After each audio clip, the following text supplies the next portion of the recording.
जय श्री कृष्णा। गीता स्पंद के इस अंक में आपका स्वागत है। कई बार जब हम कुछ बातों को बिना समझे हुए आगे बढ़ाने लग जाते हैं, उसके आधार पर कुछ सीमित परिचय को लेकर बातचीत करने लग जाते हैं, तो कई तरह के झगड़े उत्पन्न हो जाते हैं। और उसका एक विशेष प्रकार का लेबल जो हिंदू मान्यताओं के साथ जीवन को विकास की तरफ ले जाने वाले हैं, उन पर आ जाता है कि जाति प्रथा बहुत है। और जो जाति का जोड़ा संकेत है, जिसका खुलासा यहाँ पे भगवान के मुखारविंद से होता है 13वें श्लोक में, उसको और संतों ने क्या कहा है उस पर भी हम थोड़ा सा स्पर्श करेंगे। चातुर्वर्ण्यमया सृष्टम गुण कर्म विभागशः तस्य कर्तारमपि माम विद्य कर्तारम अव्ययम। तो कहा कि ये जो चार वर्ण है, वर्ण और जाति एक नहीं, ये बात कांची कामकोटि पीठ के जो परम आदरणीय चंद्रशेखर जी स्वामी जी रहे, उन्होंने भी कहा कि वर्ण अलग है, जाति अलग है। और साथ में ये भी स्पष्ट किया गया माधवाचार्य जी द्वारा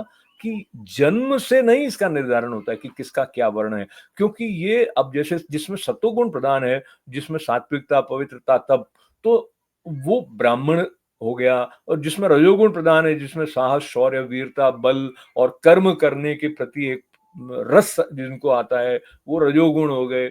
और तमोगुणी जो हैं वो थोड़ा निद्रा इत्यादि में रहेंगे, आलसी भी होंगे, लेकिन सेवा की तरफ उनको प्रवृत्ति हो, ऐसा रखा गया।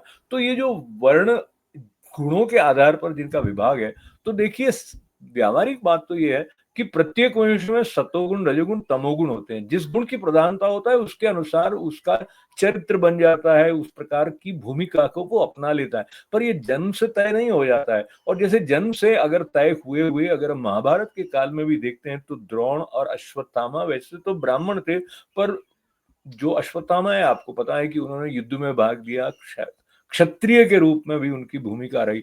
तो ये गुण और कर्मों के विभाग के आधार को लेते हुए एक परिवार विशेष में जन्म लेने वाले के ऊपर एक विशेष लेबल लगा देने के साथ साथ उसकी संभावनाओं पर अंकुश लगा देने वाली जैसी स्थितियां कालांतर में बन गई, उसको लेके वर्ण को जाति मान लिया गया, जाति को लेकर एक जाति प्रथा इस तरह से मान ली गई, जो कि उसके मूल से बहुत दूर है। इस बात का स्मरण इसलिए करना है कि प्रत्येक मनुष्य का कर्तव्य है, ऐसा संकेत आता है कि जो सत्वगुण को बढ़ाए, तभी तो शांति जीवन में आएगी। और शांति अगर नहीं है, तो फिर सुख जो है वो कहाँ सुखी रह सकेंगे, व्यग्रता होगी, व्याकुलता होगी। तो शांति हमारे जीवन में आए, आनंद आए, प्रेम बढ़े, आनंद बढ़े। बहुत मंगल कामनाओं के साथ आभार। जय जय श्री कृष्णा।